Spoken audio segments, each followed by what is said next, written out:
featured guest, Brandy. Brandy and I, we go way, way, way back. How long have we known each other now, Brandy? Like 2 or 3 years? Yeah, I would say about that. 2 Yeah. or 3 years? Yeah. But something that I've seen universally true is dysfunctional leaders run dysfunctional businesses. Mm-hmm. And it's inescapable. And so, yeah, we can pretend and we can run. I think a lot of people also run to work to hide. It's really good. Doc, I like that. Doc. I feel like Bugs Bunny. Hey, Doc. Yeah. I like that. People that are super successful in business that aren't in dentistry, but maybe like, I love Gary Vee. I love, I know Elon's controversial right now, but Elon had, he was really popular at one time when it came to business. You have these dentists that have given a huge percentage of their life up front toward education. A lot of them go into owning a practice or are wanting to go and really build themselves into something. People are very dedicated. Because one of the things we talk about all the time, right, Doc, is the perpetual learning, of doctors. Like they want to keep learning, they want to keep growing. Not all, but a huge percentage of them. Yeah, I mean, I need people in my life to remind me of who I am. I mean, Craig, half our calls are you reminding me of who I am. Like whenever someone comes on here, I always say I'm just a kid of an immigrant. I don't know nothing about nothing. I don't know how even my life got here. Just to, truly, honestly, like just the experience of like meeting people like Craig and yourself. These are the moments that I cherish the most because I think along our journey we meet certain people that can change our perspective, can change our pathway, can change how we view things in life. There's still hope that people are still out there and becoming nice to each other. Yeah, there's still hope for our tomorrow. Love it. There are. Hey everybody, welcome back to the Dent Mint podcast. I'm excited to be here with Milad and our featured guest, Brandy. Brandy and I, we go way, way, way back. How long have we known each other now, Brandy? Like 2 or 3 years? Yeah, I would say about that. Yeah. 2 or 3 years? Yeah. So when I always have this thing that I explain to other people that are my people. I'm like, oh yeah, she's one of our people. Like you'll appreciate it. You'd like her. Like it's something I can pre-tell for others. Like, she's authentic and cares about leadership and management and is introspective and she knows her shit. And so that's something that's really important to our circle, that people that actually do what they say they're going to do and they follow through and they deeply care about the outcomes that other people experience through their life and work. And so, Brandy, I'm super excited you're here. The legendary Dr. Milad Oji. Today we want to talk a little bit about leadership, management, and personal development, especially inside of the dental practice. Not just, but especially because, unfortunately, one of the most common phrases that I hear when talking to whether it's DSOs or individual dentists that are business owners, et cetera, one of those common phrases I hear is that, when I ask how's it going, they always go, it's a shit show. So that's, there's obviously a lot of room. Milad, yourself told me this before. I think there's a shit show every day. So there's a lot of room. There's a lot of room for growth. Brandy, do you want to tell everyone here a little about what you do right now, what your background is, your kind of unique background coming into this? Yeah, well, thank you both for having me on. And Craig, I know the feeling is mutual. And our first phone call, it was love at first call. So as soon as I had my first conversation with you, I was like, he's the guy. Yeah. So, yes. And so I coach leaders in the dental space, primarily on leadership development, operations, strategy work, focusing with leaders who typically feel a little bit trapped, whether it's in their business or personal lives, and they're not achieving the results that they want in either domain. And through some of my signature coaching programs, fractional COO work, keynotes, and workshops, I help dentists and leaders move from what they desire to getting what they desire. And I also support team members in that as well. And I've been in the coaching space for about 20 years, been in dental specifically for about 15 years in the coaching space. And my coaching originally started out as a holistic health coach. So I really focus on mind, body, spirit connection. And then I pivoted into the dental space and I brought a lot of that same mentality into the dental coaching work that I do as well, where it's a whole body experience and I look at the whole person and the whole being. And then I also look at the whole organization because I know that it's all interconnected. So I also apply a similar type of holistic approach to the individual, their teams, and their businesses, because a lot of times in dental and in coaching and consulting work, it can get very siloed. And I know that when things are siloed, it's not sustainable. You can have really awesome, amazing results for a good 1 to 3 years. I've seen it. I've done it. I've pitched that myself. I worked in that space for a little bit, but the results weren't sustainable. And so it's a full integration of all parts. And that's something that I'm really committed to now in the dental space. Yeah, I love it. I love it. Dr. Neal, I'm sure you have a lot of stories. One of my favorite, I'll make this comment, I'd love to hear your stories of working inside of dental offices and what that's felt like. But something that I've seen universally true is dysfunctional leaders run dysfunctional businesses, and it's inescapable. And so, yeah, we can pretend and we can run. I think a lot of people also run to work to hide. It's people that are very driven, people that are very interested in like self-development, improvement through education, but maybe are challenged to navigate their own personal lives. They end up bringing it to work. So, Dr. Neal, I don't know if you've had any stories of dental practices and kind of dealing with leadership and organizational dysfunction. I mean, we've talked about numbers, so I know you do, but yeah.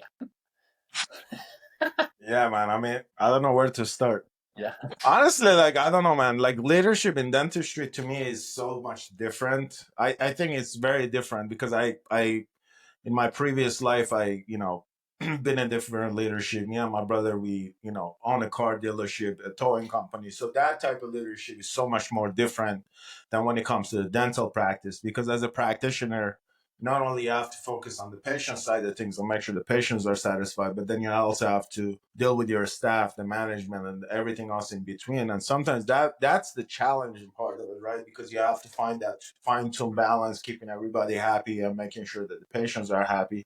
And then, sometimes along the way, things can take a bad turn and you end up being the doctor's fault no matter what you do. So protecting that becomes the hardest part. Just tell you a story like, one miscommunication between my front staff with the patient and the message that I relayed didn't go get to the patient clearly. The patient left a Google review thinking the whole thing was my fault, but they don't understand. It's just if somebody doesn't take your message and transfer that to the patient, it just doesn't work out. And that's just a lot of the other things that I seen. And like you mentioned, I work for a couple of DSOs, and unfortunately, the DSOs are great. They're great for the space, but some of them are really run by bad leadership, like you mentioned. And that's the challenging part of it, is finding the balance of like where that leadership is going to come from and how it's going to get done. So absolutely, man, I deal with it all day, every day. So.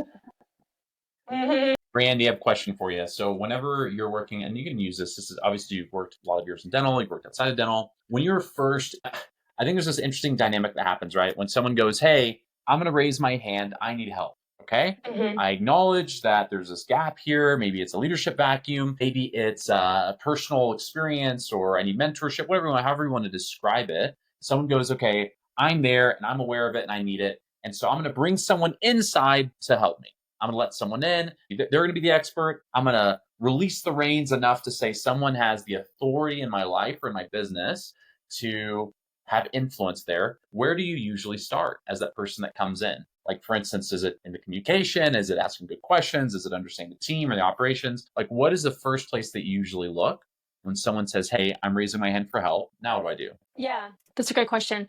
Well, first and foremost, I spend probably, at least the first month, if not the first 2 months, listening. And I think that's where you really have to trust the skilled ear of the coach that you're bringing in, because that's my area of expertise, is listening. And I think people might take that for granted, because to be a skilled listener takes a lot of training, because my superpower is hearing what somebody's saying, but knowing what they really mean, what's underneath what they're saying, and continuing to ask the questions and having them share more and more and more, because the more they talk with guided questions, the more I'm able to really get the full picture of like, okay, what's really going on here? And then I go to the team, because doctors and owners always have one perception of what's going on.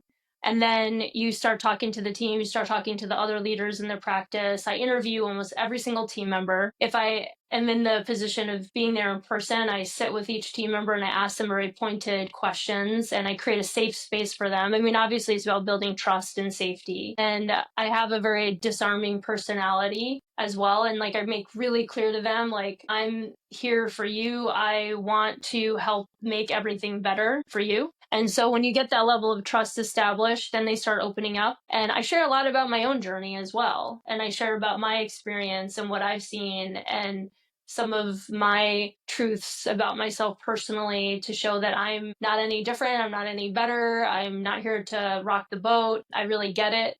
And so you build that rapport. And then I start putting the pieces together based on what the team is saying, what the doctors are saying, and then also observing just the general flow, how they are interacting with patients, how the current system is running. Because I would say 10 out of 10 times the doctor's perception of what they think is the problem is not actually the problem. And it's nice. They have a good idea, but it's not really what the main issue is. So I appreciate their perspective, but it's one piece of the puzzle. And then I also start, and sometimes if team members aren't comfortable, I'll do anonymous team surveys because then they are really, they're able to speak more clearly and freely that way too. So that's something that's really important. So I start there. And you brought up communication, but I think communication comes a little bit later in mastering communication because we first have to figure out what the heck they want. And I think that's a huge issue is they recognize that there's something's off. And oftentimes it starts with them too, and we've talked about this a bunch, and Doc, you might relate to this as well, but there's a typical kind of blueprint or assumption of how the business should go or what it should look like. And there's so many mentors in the dental space, and you go to dental school and you have colleagues and you have all your dental friends that are doing this, this, and this, and oh, you should try this, and oh, I did this, and this worked for me, and you should do this, and hire this consultant, and oh, this person came in and they did this, and everyone's sort of patchworking together what they think it should look like, and they're not paying attention to how do I want my business to run? What are my values? What are my limiting beliefs that are getting in the way? What's influencing all my decisions? How many days a week do I want to work? How many hours do I want to work? What type of dentistry do I want to work? And they're just operating from this inherited mindset that kind of gets in the way too. So you kind of have to dismantle some of that before you can really get clear on then what do they really able to communicate. It's really good. Doc, I like that. Doc? Doc. Doc? I feel like Bugs Bunny. Hey, Doc. Yeah, they like Doc. I like this Doc. term inherited mindset. Do you feel like you see that a lot when you're talking to people that are other dentists that are friends or colleagues? Oh, all the time. All the time. Dennis, I don't know if you guys actually sleep. I feel like you just spend your nights like just chatting with each other, like sharing ideas. He's like, yeah, I was talking to my buddy. You're like 80 hours a week. What the hell are you talking to your friends all the time? It's like you're all swapping ideas during the night. And then you wake well- Is that up what in they're the morning swapping? with the next great idea. Well, Brandon, I tell you what I do at my night. I was just telling Craig, I'm up till 3 a.m. talking to developers in Iran, trying to Yeah, build that. yeah. That's true. And texting his dentist All right, from well, you're doing outside. something You a would little believe bit these different. people, You're doing something a little right? bit different. Yeah. That's, Well, most of you guys are on my like life. Reddit or like dental chat rooms or whatever, and all your friends and colleagues that have gone to dental school and stuff. But yeah, I think it's pretty common, right? Where you inherit that, or even parents or cultural, or or now we're in this like information overload era where everyone's trying to adapt these people that are super successful in business that aren't in dentistry, but maybe like, I love Gary Vee. I love, I know Elon's controversial right now, but Elon had, he was really popular at one time when it came to business. Hey, Brandon, please don't get me kicked out, man. I just got my citizenship. No, I think if you like Elon, that's good. Now people living in California are like, I hate electric cars, right? Yeah. Like, it's so controversial. Yeah. It's crazy. It's Yeah, wild. I know, but like he was popular at one time, and like there's all these people that are really popular in business, and everyone's like, oh, I'm gonna read that guy's book, and I'm gonna apply his stuff or her stuff or whatever. It's like I'm gonna apply all that, and we get in our heads about how to actually lead and what is the business that we really want. Yeah. So I love the saying, you can't use someone else's winning lottery ticket. Like, that's not how that works. I like that. Yeah. Hey, Brandon, the one thing that me and Craig recently start talking about, and it's just been kind of like, came up a few times, and I also talked to Craig about wanting to do something as we're building Dentment. But the one thing I wanted to know, as a guy, for me in the industry, it's a little bit different. But I want to know, like, as you're working with the doctors in your experience, do you think that in our industry, the woman, their position, like as a female in the industry, what are some of the things that you think is a challenge for them to maneuver the industry in compared to like men? Because I feel like for us it's a little bit easier maybe to be a leader in a practice, or maybe people take us more serious when it comes to certain things. I don't know what, I mean, I may be wrong, but I just want to know what is your intake on that. And if that's the case, have you like given anybody an advice of how to be, as a woman in the industry, how to be like an effective communicator, or how to be a good leader in their practice, or what would be a recommendation for women in dental industry? Yeah, that's a great question. Yes, I do see differences typically between men and women in the dental space. It's something that I'm really passionate about, and Craig knows I'll be launching a program soon focusing on just that, women in the dental space, so an empowerment leadership program. So I think predominantly one is the perception of, I think, just general stereotyping of whether women are skilled enough, whether they're strong enough. Because you actually have women that can be more petite, and patients actually will make comments of whether they're strong enough to do the Really? dental work. I'd be so afraid to insult someone with a drill in their hand at all in any way. That's just wild to me. Well, you're a nice guy. Yeah. Yeah. Well, Craig, I'll tell you this. When I was in Iowa, there was a lady that says, man, this lady was trying to extract my teeth. She was on top of me. No, no, no. So there again is a stereotype. So case in point. You also have pay. So there is also still issues around pay for like associate doctors that are coming in. You also have What does that look like right now? women. Like, are you seeing them just being super under offered, or not negotiating, like having the same negotiation Not option? negotiating. Okay. Yeah, not negotiating or not being grateful that they have the opportunity to work in a certain practice. So, and that goes across, that's outside of dental too. I mean, that's kind of typical of just women in the workplace in general. Most women don't negotiate, where a lot of men, it's like, of course I'm going to negotiate. That's just an offer. It's not the final offer, where most women get an offer and they go, oh, thank you so much. I'm so grateful for this Agreeableness is the opportunity. hardest challenge there, right?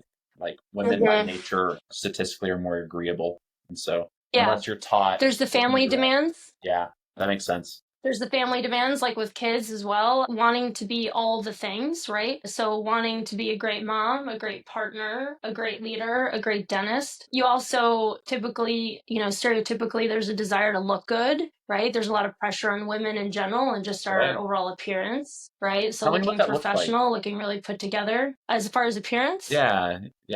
Well, I think a lot of times, like, there's stereotype with men that they can look, there's a little more of a range, I guess, in how men can look and still be respected as sort of a provider and be in dental, where with women, you kind of, there's also a perception of you got to look good. There's a lot of women that I worked with that felt an enormous amount of pressure on looking the part, looking successful and what that looks like. So there's that. Making sure you want to be home for your kids' sports, activities. A lot of times, I was just speaking with a colleague yesterday, a woman and leader in dental, and a lot of times, and again, we're just talking in stereotypes here, but if a man wants to have a family and he's going to be the primary provider, it's like, okay, I'm going to go to work, I'm going to provide for my family, and the wife may stay home with the kids and raise the family and do all of that. And maybe when the kids are a little bit older, the wife will pursue something that she wants, right?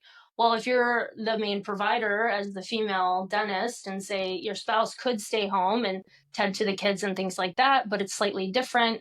A lot of time, I mean, things are definitely changing, but if you have a dad at home, that brings up certain dynamic issues in the relationship as well, because there's also masculine and feminine energies. And if the woman's in a masculine energy most of the day at the office, transitioning into like wife mode and caretaker mode when she gets home is also a little bit challenging. So, because there's a certain persona, you have to be in leadership, right? Because we live in a society that leans more towards masculine energy when it comes to leadership. We certainly do not live in a feminine energy leadership country in general. So there's a lot of demands on that too. So we need to just generally abandon certain sides of ourselves.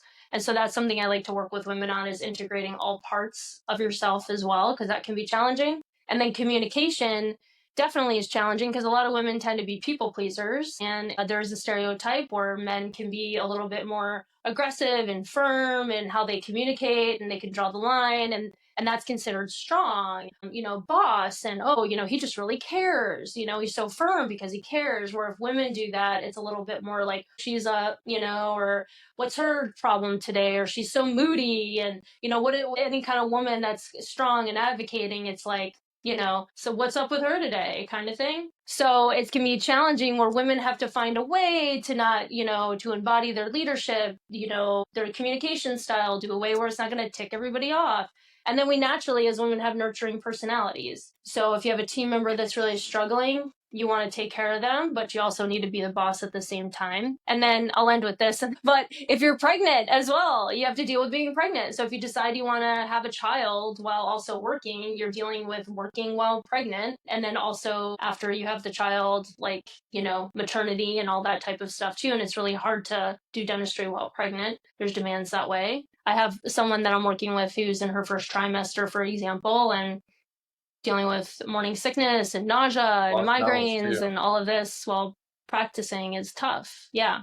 So yeah, there's a lot. One thing I haven't considered that's a universal problem, because this isn't how most industries work, right? Where there's like a certain degree of education reach, but most industries don't have like required doctorate in order to be able to participate in a technical perspective. So every woman that is a dentist is probably more educated than their partner on average, based on statistics, right? And I wonder how that plays in to, like, for instance, most people that I've met, whoever's the more educated party is the one that works more, right? Because they're probably earning more, they're generating more income, etc. They are the one that has gone further in their career, and the other person is like taking the step for them to be able to pursue what is that their dream is, what they want to accomplish, etc. And so I wonder how that plays in the medical industry universally for women and their spouses, or women and their partners. I feel like that probably is pretty complicated to navigate at times. Can be. I mean, I think, there's all different types of relationships. I mean, I know relationships where both, mom and dad, or, both partners are, super successful and very busy and leading very full lives. So I think too, it does depend on the personalities and what they're drawn to, which can open up it can also open up a lifestyle where there's a lot of perfectionism, performance, high achieving. It's a whole different kind of situation too. So I think it's mostly just looking at how the person wants, separate themselves from their practice and being able to nurture both sides of themselves. Because typically what ends up happening is women can operate in a place of perfectionism and hypervigilance for a certain amount of time. And what I typically see is once they get to their 40s or so, they start to break down a little bit, whether it's their bodies or they just are like exhausted, they want to pivot. And do something new. And I think there is sort of this movement I've been seeing more and more in dental, especially with women in dental, that are backing up a little bit more, taking more space, making changes in their career, maybe only working a couple days a week, going into coaching or consulting or creating programs, or building DSOs, or taking a different position than just operating chairside, because I think chairside has its own demands that's a little bit different too, I think. Yeah. Well, Brandy, you don't have to think. I come home every night and I'm like, what the hell did I sign up for? You work on a space this much? I know. I was just thinking about that actually, and you kind of referenced it earlier too, where what I think is so fascinating about dental is it's so incredibly complex and there's so many layers to it, and you're operating in like a 2x2 space all the time. And then you have to lift your head up and deal with all people. You have to like be peopling, and that's not something that's trained in dental school, but it's also the mindset of somebody who wants to work in dental and work in the mouth, and then also has to be a leader and interact with people. It's a rare a rare trait to have both, So someone like you, Doc, where it seems like you have both, like you're very outgoing and friendly and have this awesome personality, and then you also are able to practice dentistry. You're not the norm, I would say. Talk about me a little bit more, Brandy. He doesn't need any more praise. Don't tell me anything else. Don't say any nice things to me. It's like texting me. It's like stop. I'm gonna have to deal with it later. I can't even get off the chair. My head is getting big. Let's give her a trigger. I'm like, give me more, Brandy. Yeah. Go ahead. I was gonna okay, Dr. Milad, out of your what percent of your friends or people you graduate dental school with, how many of them go, man, I wish I could do more leadership management stuff, or how many of them go, I wish people just leave me alone, I could just practice dentistry. Honestly, like, it's so funny. Like, we were just talking about that not long ago with a buddy of mine that is in California. 3 And a.m. I have another buddy in Texas and all that. And we were I was having a conversation with them. Man, the feelings are the same. It's like, man, I just want to do dentistry. I don't care about anything else. Because the challenging part of it becomes, and this is, I don't care what anybody thinks, but I stand by this when I say it. When you go into a practice that you don't own it, the staff looks at you differently as a doctor. Yeah, they do. And then when you go in and you own the practice, they look at you differently. So a lot of time for the newer graduates that come out and they go even to these DSOs, the challenging part of it is, one, you try to be a leader, but then it becomes hard because the staff doesn't respect you as much. And then you have to pick up the phone and call Director of Operation, Miss Linda, and be like, hey, Miss Linda, I having a big problem with the shittiest staff that you just hired. What do I do now? And that's the reality of it, because that's very true. They don't, they just want a body in a place. And then I just had this conversation with my regional manager. I'm like, the issue with you is you don't spend time with these people. I got to be here in this office with 8 hours trapped with them. So I see what you don't see. Trapped. See, Craig? Trapped. I told you they feel trapped. Yeah, that's all it is. It's right. Like, dude, I'm with them for 8 hours a day, 9 hours a day. I see what you don't see. You're in front of your computer at home, sitting in your pajamas, clicking 2 enter button, then a couple of Excel sheets, and that's your day. Like, but I gotta be here, deal with these people. So that's the biggest issue. It's like Craig mentioned, the biggest issue with dental industry is that, unfortunately, a lot of these DSOs, they go in, they see somebody and, a CEO sees somebody in a McDonald's drive-through and says, how you doing? And they hire them and they bring them in as a regional manager and they want them to run their practice. It doesn't work that way. And, hey, that's my New York side. I don't give a shit. I like it. And that's the reality of it. And I just had this conversation, and that's the frustrating part for us as a dentist, is that you go in and you're the one that have to deal with it. You don't necessarily, I had a problem in my practice. Is like I had a staffing issue for almost 7 months. The second I got to that office, I'm like, hey, Linda, this staff is not going to work for what I'm trying to accomplish. But it took them 8 months to get to the conclusion that I got to 2 months when I was in that practice. So now they're like, okay, let's clean the house. But they don't know that I'm on my way out. So it's like, yeah, I'm saying that's the reality of the situation. And many of my friends are the same way. They're like, man, I go to this practice. They're giving me the BS. I'm there for 4 months. Bye, peace. Because they don't understand, like, I have 1,000 job offers waiting. The jobs are out there for a dentist, and you're gonna leave. You're gonna go somewhere else, and that's why I always talk about this. I'm like, if you want to retain your assistants in your company, like, listen to what they're saying, value their feedback. Don't just go about your day and then think that everything is sunshine and rainbow, and that's just not the case. But Brandy, that's the biggest challenge, I think, in the DSO. This is really good. I think this is a really good space for a lot of the conversations we've had, Brandy, on this is the exact same experience for a lot of associates. Yes. Yeah. If you want to speak, 1,000%. Yeah.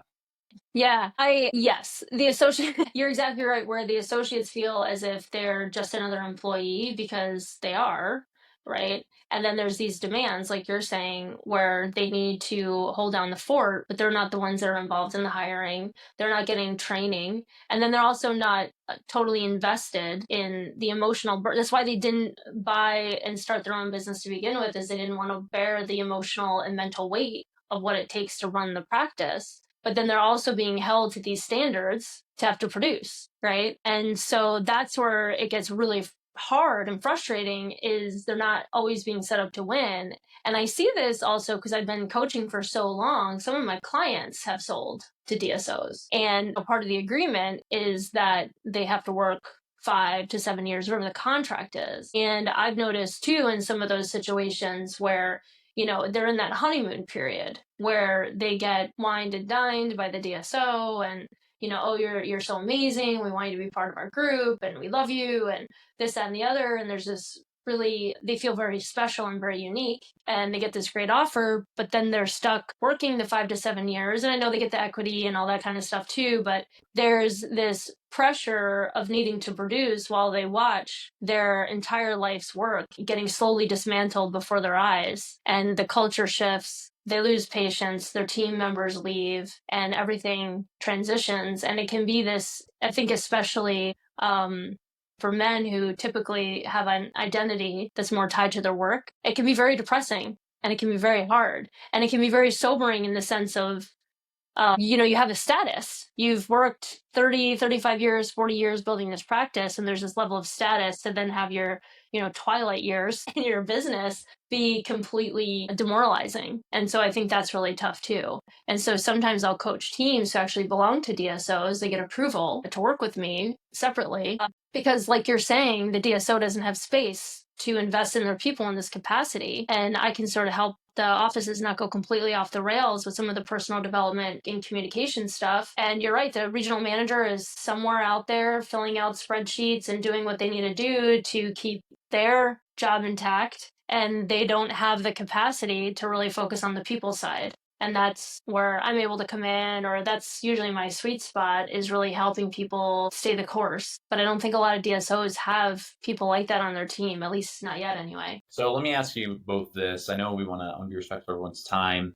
and I feel like this may be a good topic. There's this big gap in DSOs, call it leadership vacuum, you call it whatever you want. Change management issues is big, right? You have these dentists that have given a huge percentage of their life up front toward education. A lot of them go into owning a practice or are wanting to go and really build themselves into something. People are very dedicated. Because one of the things we talk about all the time, right, Doc, is the perpetual learning of doctors. Like, they want to keep learning. They want to keep growing. Not all, but a huge percentage of them. What is the single biggest step of transition that the industry can make toward empowering doctors effectively, whether it's associates in their own practices, or whether it's a DSO looking at employees? That's never going to not exist, right? You're never going to have a day where every doctor is an owner. There's always going to be at some point, right, doctors that are associates or employees of DSOs, et cetera. How do you make that experience better? What does that look like? Does that mean putting more decision-making power into their hands? Is it a training thing? Like, what is it that would give a doctor a better experience, even if they're not a doctor owner? Well, I can tell you this right now, Craig. The biggest challenge, I think, in the dental industry, and I talk about this all the time, I worked for 3 different DSOs so far, and I can tell you one thing is that the DSOs, they do a lot of this. They do a lot of, we'll give you mentorship, we'll give you blah, blah, blah. And then you go in, they're like sayonara. You never see anybody. It's like, and then you're a year deep and you're like, what did I learn since I've been here, right? Because like you said, we are focused. So we always want, even when it comes to the dentistry side of it, and like Brandy mentioned earlier, like you're on the phone with like your classmate that night and he's saying, man, I just placed an implant. And you're like, man, I'm still struggling doing a crown prep, right? So a lot of I think the DSOs, if they want to really change the landscape of how they do things and retain, I think they just have to back up everything they talk about. It's like back up, if you want to create leaders, then you got to put the tools in their hand to be a leader, right? In their practice to, like from the hiring process, from the decision making, from, if you're saying you're going to offer mentorship, really offer those mentorships so that associates feel confidence and comfortable year in and say, man, if I didn't learn nothing about dentistry, but I learned something about the business. And I think a lot of time, and the issue that I noticed is that a lot of time the DSOs don't want to open that business side of things because they're going to be like, oh man, we're just going to teach them the business and they're going to leave. But they don't understand, like if you teach the associate how to do the business, they're going to be more successful if they stay where they're at. But if you're not doing it, then you're just talking. And the doctor is not stupid. 6 months is going to be like, man, I'm not going anywhere. And they're going to leave. And that's exactly how my feeling has been so far. Anywhere I go, I'm like, yeah, I'm not really getting anywhere. So I got to leave. Yeah, I like that a lot. And I would also add, they're people too, the associates with dreams. Associates are people too. Someone needs to write that on put it on a t-shirt. Someone puts that on a t-shirt. That's good. It's true right though. Now. I get on that. Associates are people too. She's spoken. Yeah. But they're people too with dreams, entrepreneurial dreams, financial goals, family dreams. I mean, that's the thing. They're not just workhorses that are coming in to make a bunch of money for the practice. So, I mean, they went to dental school, they have debt. I know a lot of times DSOs will help, contribute to some of the debt, but like from what I understand as well is dental school can be very challenging emotionally, mentally, spiritually. It can be very abusive. It can be very intense. And so you can come out with kind of a battered self-esteem as well. So people are really, especially if you're a young associate, which I have a lot of passion and compassion for, and I love working with young associates, it's, they're really trying to figure out their way. And so I do think mentorship is really important, but I also think it's sitting down with the individual doctors and asking, what is it that you're looking to get? What do you want to achieve? And what are your hopes? And some people might be like, I want to be associate the rest of my life. I have zero interest in owning a practice. Great. What would make this a fruitful experience for you? What would keep you coming back? And then actually investing in that, and like Doc saying, like listening and actually following through. Because what I hear you saying is that if they go back on their word or they don't honor what they say, you lose trust. And the minute one of those doctors loses trust, then they're going to start looking elsewhere. Yeah, it's like any relationship, right? If you're in any relationship and the person doesn't honor their word, you're going to want to leave. And why would they want to help make you more money when there's no reciprocity? So Yeah, that's just my thoughts. Yeah. Brandon, the one thing I wanted to ask you, you kind of mentioned that, and I also like kind of did a little bit of research. You kind of talk about a lot. I mean, just going back and looking at some of your posts, you kind of talk a lot about the dentists. They open these multi practices, they're owners, they have everything. And from the outside, their life looks amazing. But from the inside, they kind of feel trapped, right? And you mentioned that at the beginning of the podcast. So when you go in, or like, let's say I open my own practice and you come in, I feel trapped in my practice. I feel like, man, I'm not going anywhere. So when you come in as an individual, what are some of the steps or the strategies that you use to kind of provide that dentist with a little more freedom in their career to say, okay, like you're trapped, but let me help you, or let me like show you the ways or the pathway to like give you that kind of freedom and feel a little more fulfilled? So I just want to know what your strategies are in that. Yeah, well, it's kind of a two-step. I mean, the first step, obviously, again, is looking at why do they feel trapped and what is it about the story in their head that they feel trapped. I've had clients in the past that say, I want out, I feel trapped, I hate my life, I hate dentistry, this is the worst, this is the worst life I've ever lived. And then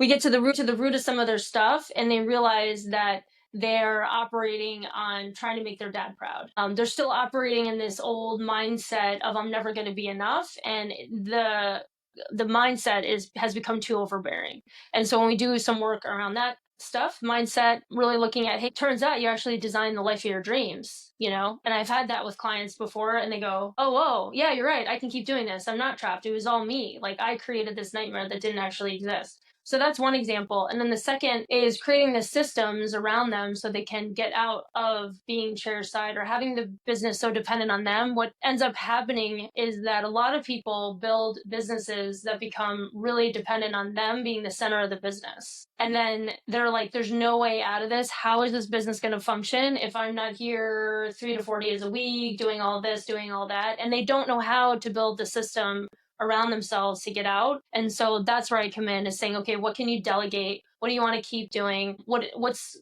what time do you want to invest? And of course, financially, we got to look at what are the smart decisions to make financially. But then it's hiring the right people to help alleviate some of that load so they can start exiting. And I've seen that happen countless times too, where they hire amazing people. And a huge issue with that a lot of times is there's a lot of fear in hiring an A-game team member to take on those roles. And they'd rather hire somebody who's like a mediocre office manager who can't run the business like they need it to be run. And they'll do that for years and go, look, they're not good enough. They still need me. Why won't anybody do what I say? And then they finally take the step to hire some badass team member that can actually come in, start running the business, run it how they want. They can see the evidence, and then they can slowly start exiting out or doing whatever is the next step for them. That's amazing. Yeah. Well, Craig, I'm going to ask one more question. One more. For the audience, tonight we don't have Masood and Hossein here. So Craig is replacing both of them. But typically that's how Masood is. He's like, one more. And we are like 30 questions in. I'm like, Masood, it's been 3 hours, bro. This is like an hour and a half. He's like, "I stuff." Yeah, I love Master. You're like hour and a half in, and you're like, Master, what are we talking about, man? This is Guys our like last falling day. asleep. You know? But anyway, sorry, go ahead. Yeah, Eating no. grill- eating- I know. The other thing that I'm so fascinated about your story is like you talk a lot about like mental health, and you talk about just kind of personal growth and things like that Mhm. in your journey. I want to know like what are some of the things that you talk to the dentist about when it comes to kind of that mental health, how to kind of not let that stress to kind of stop you from that personal growth, personal development. So I just kind of want to know what is your intake on that is, and like what are some of the tools that you kind of use yourself to make sure that your mind doesn't go to the wrong places at a time. Yeah. Well, I mean, obviously, I'm not a mental health doctor, so I would, have to disclose that in the sense of that. And so if anyone needs like Randy, full you can use psychiatric my help, license. It's okay. This I message has been approved. You was like, I'm a doctor. If you want to, you can say things. Yeah. Powerful. I just want to put that out there. Yeah. But I don't, so if anyone actually needed like full psychiatric help, obviously seek professional help in that kind of setting. But I think what is really important for first and foremost is anyone that's struggling, it's feeling safe enough to just raise their hand and ask for help. I think especially in the dental community, there's a lot of people living in pain that are afraid to ask for help. And especially if you're a dentist in a smaller town, it's very challenging because there is the stigma and everybody knows their dentist, hometown dentist. I was talking with somebody the other day who lives in a town of 10,000 people, one of the main dentists in town, and he says, I can't even go to the grocery store in sweatpants because I'm going to run into a patient. And they have a home somewhere else in the US where him and his wife are able to escape to so they can just be themselves because they always need to be in performance mode. So there's pressure. So just imagine if you're having a mental health crisis and maybe you need to go to a rehab or you need to go to a facility to get help and to have that get out into the community, there's a lot of stigma around that and there's a lot of fear around that. And so there's a lot of people that live in that kind of fear and pain. And so being able to confide in people privately that are advocates for you and can help you, and whether that's in a private setting. There's actually, and one of the things I love about Dr. Brett Kessler, president of the ADA, is that he's a huge advocate for mental health and addiction support in the dental community. And so if anyone is in need of help at all and with addiction, who's a doctor, he is super more than welcome and able to help in that capacity. And there's also a conference that I'll be attending later this year, which is the International Conference for Dentists and AA, Alcoholics Anonymous. So there is even private events that people can go to that are just for dentists to get help and their families as well. So it's a family event where doctors can come along with their families and children so that everyone can get that sort of fellowship and community. So there are resources out there if you do need help that are a little bit more insulated so you don't feel as exposed. And then for me, it's, one of the biggest things that I realize that with the clients that I work with is that they feel seen and that they feel heard. And I've had a very long journey and there's been a lot of pain and darkness in my life as well. And I'm very open in sharing that with my clients, when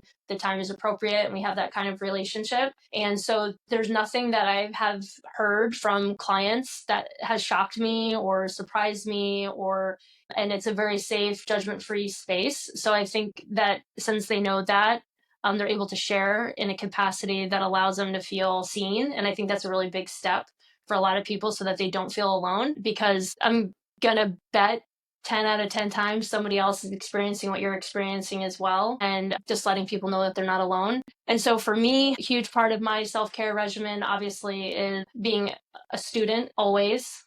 I have coaches, I have mentors, I have support communities in my life. The amount that I work on myself and dedicate myself to this work and being a steward of this work, because I practice what I preach.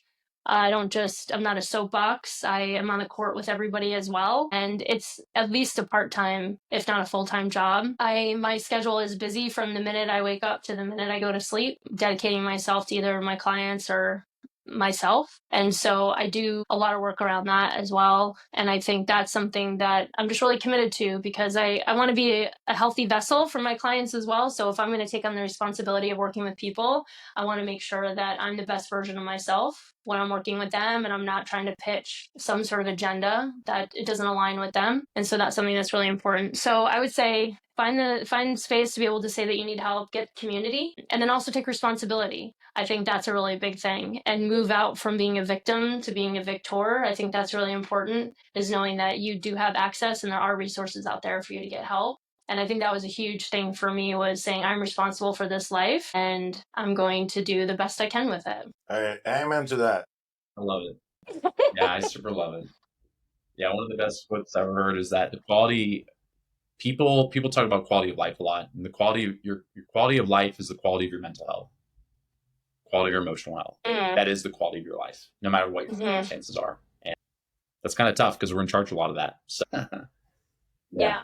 Yeah. And I think that's what's cool, is we don't have to do it alone. Yeah. Like, if I did this alone, I wouldn't be where I'm at today. I mean, I need people like Craig in my life. I need people like some of my other mentors and my coaches and communities. And I need people like you, Doc. He's like, I can be helpful. You're helping me right now. Yeah, but yeah, I mean, I need people in my life to remind me of who I am. I mean, Craig, half our calls are you reminding me of who I am, right? Of like who I am, what I'm capable of, and just because if I'm left, I mean, like they say in, recovery, if I'm left to my, I don't want to be left to my own devices, which is like, I have that mindset that just wants to say, you know what, Brandy, screw this, F this is too much. Like, why are you doing this? It's like that voice is always there. And I belong to, and it's not just in the recovery community. I belong to mastermind groups. I belong to other entrepreneurial groups where there's these honest conversations going on, where every entrepreneur, every business person, every human deals with these negative thoughts. And it's not to say they have to silence them and say like, I have to rid these thoughts and remove them from my life. But it's more like, okay, thanks for sharing. I know you're trying to protect me, but business Brandy, she's got this, she's going to do this. And I hear you, little Brandy. I know you're scared. I know you're afraid. I know this isn't your MO, but let's let business Brandy try this out and see what happens. So it's kind of acknowledging those parts of yourself and not having any shame in the development, and everyone deals with it. And it's super normal. And I think that's why having collective spaces where people talk about this stuff is so critical. I'll be starting my podcast soon as well in the next month or so. And we're going to be having these kinds of conversations because I'm just so committed to it. Yeah. Because I think the Dog and Pony show is so exhausting. I love it. It's like the real conversations need to be had. I mean, that we are in the business of healthcare. Man, it's a good line too. So sweet. Yeah. Hey, man. I think Brandy said so many things tonight. I'm just writing them down. I'm going to make a t-shirt, put all of them. I know. Associates are people too. That's what you're going to get. Associates are people. Yeah. Let's wear that to the next event. We'll do that. How do you change industry? You sell associates are people too t-shirts at your DSO.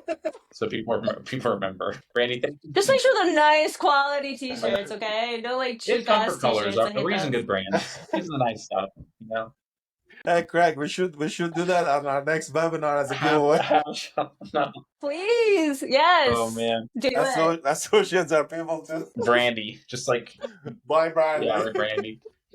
Brandy, thank you so much. Bye, Brandy. Little fun. Taking time with us and hanging out, and thank you. You guys are so fun. Oh yes, that's true. And we're pretty tame in this context. We try to chill out a little bit, but whenever your podcast comes out, we love to support you and everything else. And we know you're a big supporter of DentMed. We've had conversations. You've given me a million ideas. You've seen a lot of the stuff before, and so yeah, we're excited to build a better community for associates together and other dentists. Yes. Thank you both for having me so much. Yeah. It's so fun to finally be on this side of it. For sure. Brandy, well, I truly, like, whenever someone comes on here, I always say I'm just a kid of an immigrant. I don't know nothing about nothing. I don't know how even my life got here. Just to, truly, honestly, like, just the experience of like meeting people like Craig and yourself, these are the moments that I cherish the most, because I think along our journey we meet certain people that can change our perspective, can change our pathway, can change how we view things in life. There's still hope that people are still out there and becoming nice to each other.